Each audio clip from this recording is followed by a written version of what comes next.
મૃદુ અને મક્કમ મુખ્યમંત્રી શ્રી ભૂપેન્દ્રભાઈ પટેલ આપણા ગુજરાતમાં જ્યાંથી ખ્યાતિ હોસ્પિટલમાં ભ્રષ્ટાચાર થયો છે, પકડાયો છે, ત્યારથી ગુજરાતમાં આયુષ્યમાન કાર્ડ બંધ થઈ ગયું છે. લોકોને હાલાકી ભોગવવી પડે છે, કેમ કે બીમારીને તો એ ખબર ના હોય કે ગુજરાતમાં આયુષ્યમાન કાર્ડ બંધ થઈ ગયું છે, તો આપણે ન જઈએ અને અકસ્માતના કાંઈ તેડા ન હોય એટલે એ પણ ક્યારે થઈ જાય છે.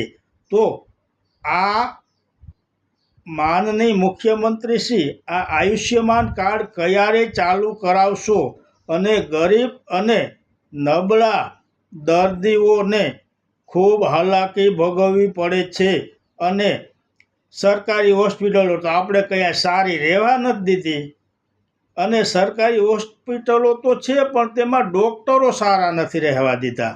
માટે આ આયુષ્યમાન કાર્ડ ઝડપથી ચાલુ કરાવો, જેથી આ ગરીબ અને મધ્યમ વર્ગના દર્દીઓને લાભ મળતો ચાલુ થઈ જાય.